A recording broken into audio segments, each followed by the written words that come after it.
Welcome to the Lovecars on the Grid podcast, your global motorsport roundup with me, Tiff Needell, and Paul Woodman.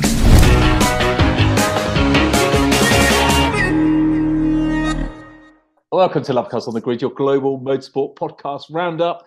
There's not much going on in terms of racing throughout the world, but there is plenty to talk about.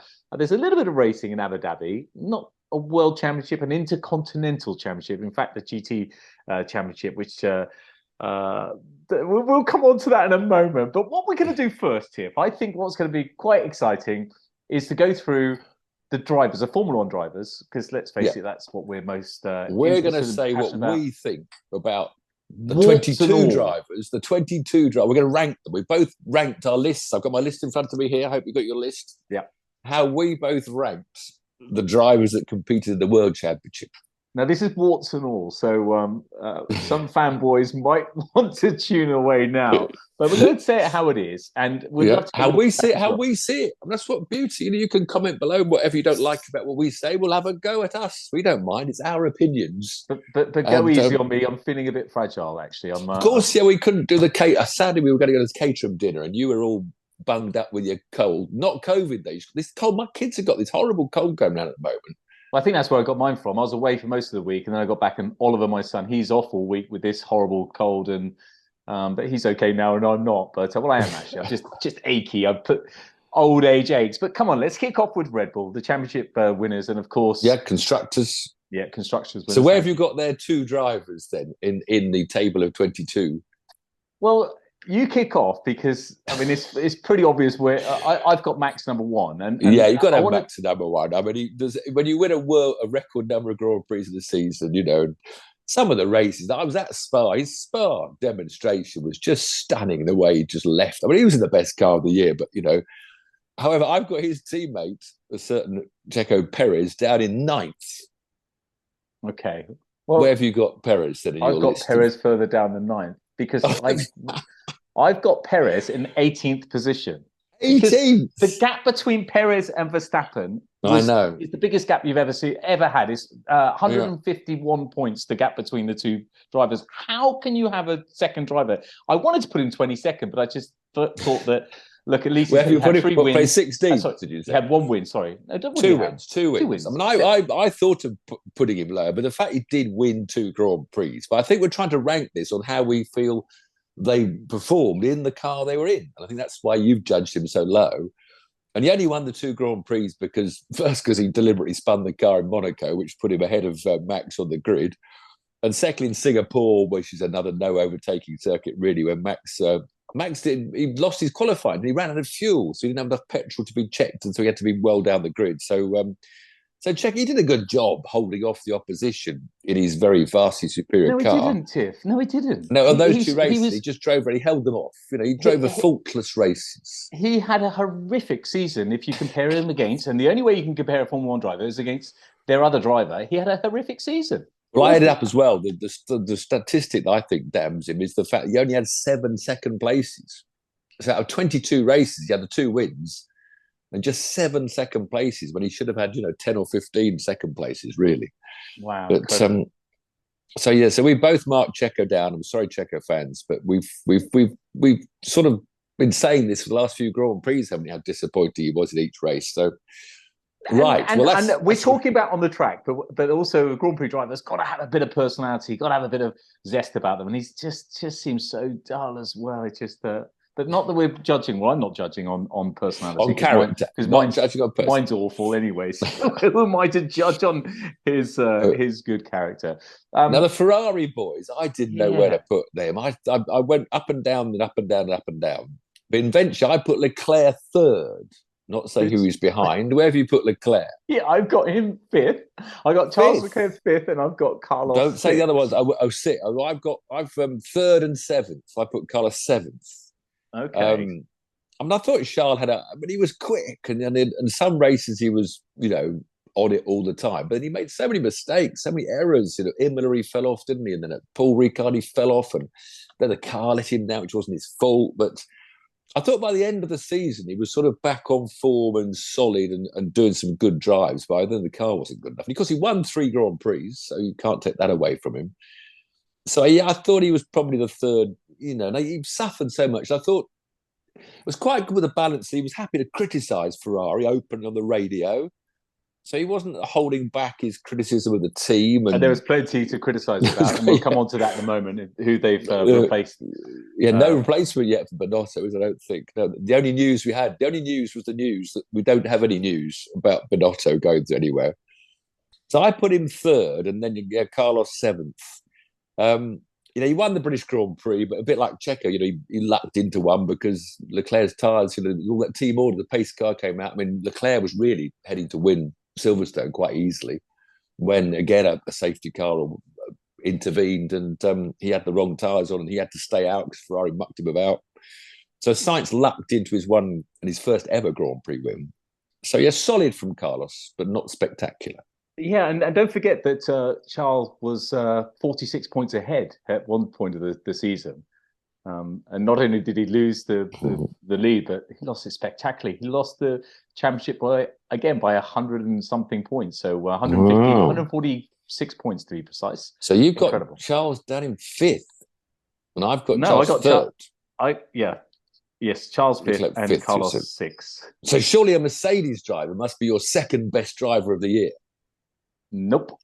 Ooh. Do you want to know? It means we're going to skip teams. No, not going to skip teams. So you haven't got George Russell second, as I have. No, I got George third. You got George third. Ooh, I wonder who second's going to be. Okay, George second. And I put Lewis sixth. Where did you put Lewis? Did you really? See, I've got Lewis fourth, and that's probably because I'm a fanboy. It's probably because he probably... Is that ahead of George then? Is that ahead of George? No, George third, Lewis fourth. We'll publish this. Yeah. We'll publish this as we'll put it on the screen as they come. I don't think George really was quicker than Lewis at the end of the season for the white. I don't think he's quite as fast as Lewis yet. But I gave him that position firstly because the first 7 races he finished, I think, was in the 5th and top 5 for everyone, and he just got his head down in that awesome porpoising car. It must have been so physically. He was talked about unable to breathe and the pain he was going through. Whereas I thought Lewis was just a bit lackluster. He was in a crap car. Abu Dhabi was still on his mind, losing the title by the default. And I just thought, then George having that win in Brazil, which was under pressure. I know Lewis had a damaged car from the clash with you-know-who, but he had a slightly damaged underbody, I think. So he didn't quite have as quick a car. But, doing that restart with Lewis right over on his gearbox. So I just thought George deserves. I just thought he really worked hard. Not yet as quick as Lewis. But you've got George ahead of Lewis as well. But don't forget, like you said, George finished ahead of Lewis in the points, but that didn't mean much because there's a little bit of bad luck both ways. But so yes, I've got George third, Lewis fourth. So my second place is still up for grabs. Oh, I wonder if you can tell who it is. Any guesses who it might be? I think I know, but it's not going to be with the 4th best manufacturer Alpine, is it? No, it's not. No. Where have you got the Alpine boys? So the Alpine boys, I thought about this a lot because sometimes he shouts and makes too much of a moan. He wants to be the centre of attention. But I had to put Alonso as 5th. Where have you got Alonso? Tiff, I'm really disappointed myself that I've got Alonso down in 7th. I wish I spent a bit more time on this because I did it in a hurry. I've got Alonso 7th place. 7th. And he Ocon? And I've got Ocon on 11th. I've got Ocon 11th. It's the first one we agreed on Max. We've only got 2 equal now. We've got Max first and Ocon 11th. I think we might agree with some at the end as well. Yeah, when we get down the bottom. Yeah, Alonso, he was almost always, I haven't bothered to do that qualifying who out-qualified who, but I think Alonso almost always was just a 10th ahead of Ocon, which must have driven Ocon mad. But he did battle in the races so well, Fernando. A lot of engine failures, and we all know he had engine failures, so he made a big fuss about it. He did love to make a fuss, Fernando, and he still wants to, as I said, he wants to attract attention to him. Me, don't forget me, Fernando, me. But he had some phenomenal races this year. He was 35 years old in racing terms, but it wasn't for him, and it's not for Lewis either. He was really, really special, I thought. I think, it's very interesting, Ocon and Gasly next year. I'm fascinated to see how that goes. So I think Gasly's a 10th quicker than Ocon, but I'm waiting to see. But he's going to be a bit like Ocon and Perez when they were in Pink Panthers banging into each other. I think we're going to get the 2 Alpines.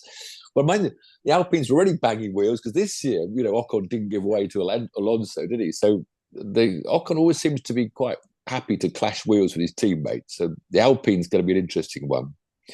So now your second best driver has to be in the fifth best team, McLaren. Yeah, it is. It's Lando. Yes. I think if Lando. I think if Lando was so unlucky not to get a win, and it's going to really shock you. Lando, I've got second. I've got Ricciardo, and it's going to break so many hearts. And this isn't down to personality because he's probably number one for that.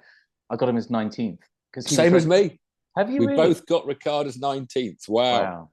Yeah, wow. I felt guilty putting him down there, but he had so many lackluster races. But Lando, I put him as fourth, and again, I had him third for a while, and then I put Leclerc above Lando. I mean, I didn't realise this until I went through it. He was the only non-Ferrari, Red Bull, Mercedes driver to get on the podium. He was the only driver outside of the top three teams. He only had one third place. I forget where it was. That was early on in the season. But he had a fourth, a fifth, he had 3 sixths, and six sevenths. He was always the next best. Well, not every race, but he was pretty much regularly the next best thing out of the top 6. Wow, what a good stat that is. That's incredible. He was the lowest scorer because he would finish 7th in the championship. So he finished 7th, the first driver outside the big 6. So he was the lowest point scorer to get a podium. He had half the points of Lewis. So Lewis, who was 6th in the championship, had double the points of Lando. The gap between the 3 big teams is still huge, isn't it? That he could only get half the points of Lewis. And Lewis only had half the points of Max. So 1st to 6th was double the points. Then 6th to 7th was double the points. Are you keeping up at home, folks? Too much maths. So your top five. And Ricciardo, my top 5 is Max, George, Leclerc, Lando, Alonso. I'm surprised George there, but anyway, very similar. Max, Lando, George, Lewis, Charles. So very similar. I've just popped Alonso ahead of Lewis in the top 6 and Sainz 7. Sainz 7. Where was your Sainz? Carlos Sainz I've got as 6th. And I should have had Alonso. Yeah. I should have had, if I had this time again, I would have had Alonso above Carlos. You can't, it's how you feel when you write. But poor Ricciardo, I just think he didn't seem interested. The car didn't suit his style of drive. I don't like that as an excuse. I think cars can be changed. You can change your wing angles and your rate. There's a lot of things you can do to a car. I can't believe it. I'm probably wrong because I haven't driven a modern Grand Prix car. But it appears to be that once you've got the car built for the season, it has a certain handling characteristic that you can't change between drivers, which amazes me.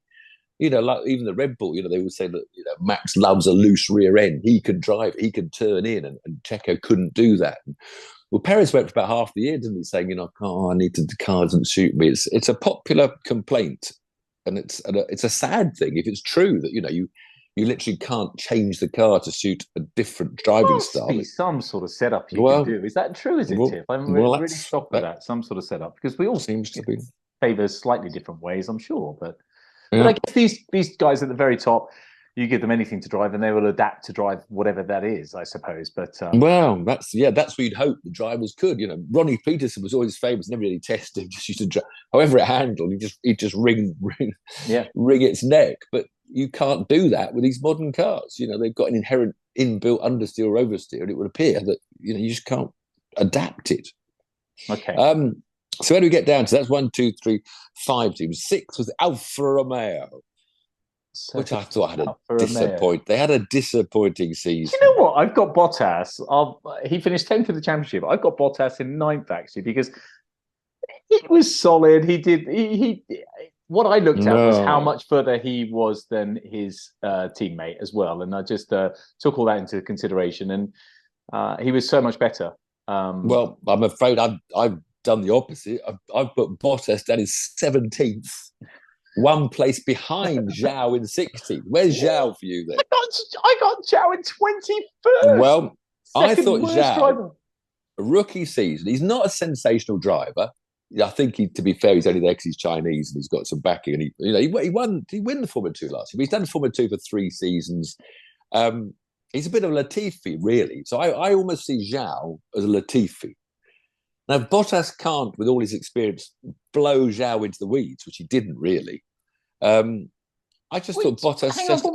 Hang on. So Zhou got 6 points. Bottas got 49 points. And when you're down that end of the table, the points, that's big points. That's a big difference. I know, but more because Bottas, he started the series, Valtteri started the series early on. He had a 5th, 2 6th, and a 7th. So he got all those points at the beginning of the season and then just faded away. Yeah. The Alpha got worse, but then Zhao was getting much closer to him. I know that he out-qualified him ever. I think he might have done a few times. I should have looked up the qualifying battles. I just felt sorry for Bottas. It was that moustache. He got the sympathy vote with me. I think he needs a flipping P45. He needs to leave Formula One. Yes, give someone else a go, Valtteri. He's had the best opportunity you can have, in the best car you can possibly have at the time. And he's a poor racer. He often qualified 7th or 8th, then he finished the first time in 10th. Yeah. It's like when he was following Lewis. Lewis would start, and then Bottas would be 5th, and he would make a bad first lap. He's not that good at racing. Valtteri is my problem, I don't think. So I dumped him. I'm sorry. I know he was 10th in the championship, but I dumped Valtteri just for not really ever showing something brilliant. Agree. Get him out. Get someone else in. Alpha were disappointing though, weren't they? But so they're going to be the Audis, aren't they, in a year or two's time? I don't know what's going on with Alpha and Audis, but that will be interesting to see what happens. But they were a bit of a lackluster team. They never really did much more. And what they just out, then Aston Martin comes next, another disappointing team. They occasionally seem to be up there battling on the television. You seem to think they're doing quite well, and yet they end up 8th in the points. 1, 2, 3, 4, 5, 6, 7th in the points. So where have you got Sebastian Vettel in your list? Right. Well, Sebastian, mainly due to his end of year performances, he got 8th for me. I thought he knew he was retiring, right? And he battled with Fernando in Brazil, and I just thought he didn't drop his shoulders because he knew he was leaving. He still put 100% effort into driving what's not the best car of the grid. So where have you got Sebastian on his final year? He still moaned. Where have you put him? Where have you put him? He still moaned and complained. He still moaned. I've got him 12th. I mean, look. Well, that's not too. Yeah, 12th. No, yeah, it's reasonable. He was a phenomenal driver to watch over the years. Phenomenal champion. And I've got Stroll. I felt so. I feel this is unfair on the other drivers below him, but I put him in 14th actually. Stroll. There aren't many people below Stroll on my list. He got 20th on my list. Yeah. So where do you put Hulkenberg? Hulkenberg had 2 races at the beginning of the season. Did you pop him in your top 22, or have you forgotten he was even there? Sorry. I've got Hulkenberg 14th and Stroll and 16th. Sorry. So I've got Hulkenberg 14th. No, I haven't. I've got Stroll 14th and Hulkenberg 16th. Sorry, 12, 14, 16. Hulkenberg didn't do enough for that. 21st, Hulkenberg. Yeah. One behind Stroll. He had 2 Grand Prix, and he out-qualified Stroll in one, and Stroll out-qualified the other, and he beat Stroll in one, and Stroll beat him in the other. So he didn't really leap in and do anything exciting. So Vettel 12th, Stroll 14th, Hulkenberg 16th. Yeah, Vettel 8th. I just thought he gave it his all towards the end and had some good battles. Towards the end. We're talking about the whole season. And I might have marked Hulk down because he's coming in next year and I don't want that, and I'm upset by that. So maybe I marked him down because he's got a drive for next year that he really shouldn't be having. I don't know what went wrong with all that, me having that Russian-Israeli kid in. I kept on thinking, this Ferrari Academy driver. Politics, son. Politics. I'm afraid so. But I think it's a very disappointing thing to have him back in Formula One. Much as I love Hulk, I was a huge fan of him when he was at Williams and when he won Le Mans, but that's where he should be. So that was the Aston Martin. The interesting Aston Martin. I don't know where they're going to be next year with Fernando. They're all bragging. Actually, there is news today. They're opening their new wind tunnel. I mean, the Stroll family is spending a fortune uprating the Aston Martin Formula One set up. So it's going to be interesting to see where they end up next year. Gerald Haas managed to get 8th in the championship, and I got one of their drivers. I think you've probably got one of their drivers reasonably high up, haven't you? Go on, tell me who you've got where. K-Mag, Kevin Magnussen. Where is Magnussen? Oh yes, I have 10th. No, 12th for me. Yeah, K-Mag. He battled. Then it's with Kevin. There were about 3 Grand Prix where he qualified well. Twice it was trying to go around, and then twice he would end the first lap with half his nose hanging off. 2 were with Lewis, when he tried to go around the outside, of Lewis on the opening. His enthusiasm, I think, gets the better of Kevin. I think that's half his trouble. talking of K-Mag, I mean, I love him. He's a lover of the sport. He's a great historian. He loves all the Formula One history. And he was actually out in Abu Dhabi yesterday doing the 12 hours of with his dad. They finished, I think they finished seventh, I think. Yeah, they finished seventh, 2 laps down in the Ferrari 488. So they went off to do the 12 hours, the Gulf 12 hours, as they called it. So he was, he loves racing, loves driving. And of course, we had that wonderful sprint race, where he got on pole position, thanks mainly, obviously, to the yellow flags when Russell went off. So what? Who cares? But I just thought, I put him 12th. I just thought he deserved to be right. He deserves top 10, maybe. But you had him. Where did you have him? Magnussen is, I can't even read my own writing. 10th. Oh yeah, 10th. You had him well up. Yeah. So and like you, because he just exceeded expectations, particularly with that pole position. I know it was a fluke, but still, he did it. Where did you put Mick then? Do you know what? I was quite kind to Mick because I was always such a big Michael Schumacher fan. So I got Mick as 15th, but that was pushing it really. It's a bit. I've got him 18th. I haven't put him on the bottom. I thought he worked really hard, especially I'll be honest, the second half of the year. He tried really well. The bottom third, it was more about who I liked the most as opposed to how good a driver were. But I always try to pitch it, as I said earlier, about against the other driver, because that's a good barometer for me. But the shocks down the bottom for me are Perez 18th, Ricciardo 19th, because and I think that speaks volumes. Okay, so who's next? AlphaTauri had an awful year as well. I don't know what happened to them because they were really quick. AlphaTauris 2 or 3 years. When Gasly was driving the AlphaTauri 2 years ago, he was like up in the top 10, but miserable season. They ended up for me 13th, Gasly, and same. Who else we got? Yuki 15th, 20th for Yuki. Yeah, he was a bit disappointing. He had a bit of bad luck. He did have a bit of bad luck, but he never really got it together. He got 4 points scoring. It was a bit like Zhao to Bottas points-wise, but I just thought Bottas should be well ahead of Zhao. Yeah, Yuki, I don't know. That's going to be interesting. Yuki had 12 points. With De Vries coming in. Yeah, Yuki was, he was often as quick as Gasly. Gasly was very inconsistent. He often moaned about his car and no brakes in qualifying. He was obviously moaning about his car quite a lot. So, Gasly, miserable year. And then we come to Williams, who sadly at the bottom of the manufacturers. But at the bottom of the list as well. Actually, for me, anyway. Well, they got 3 drivers to score, obviously, because De Vries did that one race at Monza. For that one race at Monza, which has got him a Grand Prix seat, I put De Vries 14th in my happiest, most impressive drives. I got 14th out of 22. I've got De Vries number 8. I put him ahead of Bottas, Magnussen, Ocon, Vettel 8th, because just to come in. That was a wonderful story, yeah. On the pace. So I know it's all about under pressure, the whole Grand Prix. He got points for Williams. I got Albon 10th, so I put De Vries 14th. You got this thing about Albon. I just don't think it's the car either.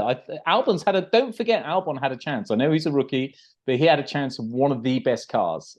He would have won 2 Grand Prix if Lewis had tipped him off the road twice. But I would have, my auntie would be my uncle if she was built a little bit differently. You just can't say that, can you? I love his attitude, though. I love his smiling attitude. Maybe he's not ruthless enough for Formula One. Maybe that's. I was just going to say he's so relaxed. He does smile. Yeah. He is a happy chap, and he's a likable chap. But maybe he's not ruthless enough because you've got to sometimes perhaps get your elbows out. So who's in Williams with him next year? Nick De Vries, isn't it? No, not Nick De Vries. You give me too many lists to think about now. Who would ask with them? Oh my goodness! Now we're both forgetting names. We'll just move on quickly before we come back to that. Cracking up. Oh, of course, the American kid. Yeah, so that'd be quite interesting. Logan Sargent. Yeah, who was. I have no idea really how good Logan is. Logan's up there as a very, very good driver in what he's done in Formula 3 and Formula 2. That'll be fascinating to see. If Albon doesn't blow Logan away by reasonable amount, then you can criticise Albon next season as well. I just don't know. He was always well ahead of Latifi. I always thought he gave 100%. Pushed that Williams up the grid quite far sometimes. Never had the race pace. He would spend the whole time in races, with a train behind him, a DRS train. So where have you got Latifi? At the bottom, I'm afraid, 22nd. I've got Latifi second. At the bottom. Second place. What? Yeah. Think he deserves it. Second. Oh, sorry. 22nd place. Yeah, I mean, he was just a journeyman, solid driver. But he has spectacular. It's amazing how all drivers. I mean, Stroll, sometimes the Turkish Grand Prix in the wet was absolutely stunning, wasn't he? And Stroll at Monza about 4 years ago qualified fourth or something, and Latifi got into the top 10. I don't know where it was in a wet session. Got into the third session of qualifying, Q3. So he had his moments. He could obviously drive really well, but I think a lot of these drivers that come up through Formula 2 and Formula 3 look, after 3 years in Formula 2, look like they're championship material. If the car's really good, then they can put in a good time. So the conditions suit the car on that day, they can make a good lap time. But if the car's just a little bit off and not quite nice to them and the way they drive, then they're way off the pace. They can't bully their car or themselves to go a bit quicker. Yeah, and it's fascinating. I asked you this question earlier in the year about why can't, surely wet weather is down to the driver. And that's why we see some amazing results. Well, sometimes it's a car again. Yeah. The weird chassis thing is, often a bad car in the olden days used to be good in the wet. Yeah. Because often when the torsional rigidity came in more and more, when we moved from aluminium monocoques to carbon fibre monocoques, the cars with a sort of a twisty, soft chassis would be better in the wet because obviously it adapted and took the pedals more. Whereas you had a really stiff chassis, it was the best thing for the dry. But they now all got stiff chassis, so that doesn't really happen anymore. Just to end our little points thing, Crash.net, very good website, they rate every driver on points after every Grand Prix. So they have 9 out of 10 points out of 10. And they've added them all up at the end of the season and totals. So they had Max first, 9 points, an average of 9. LeClerc on an average of 8.32, so they had LeClerc second. They also had Lando third, best driver. Alonso. So you've just copied their list. Is that what you're telling me? No, I had LeClerc. Third. No, I had LeClerc third and Lando fourth. No, it's not the same. Because I had George second, they had George sixth. And this was just because they'd added the points in each race. They haven't looked back over the year. But Alonso came out fourth. Lewis fifth, George sixth. I wish I put Alonso higher than seventh. That's my only regret on this list, really. Is Perez seventh. They also had Sebastian Vettel eighth, similar to mine.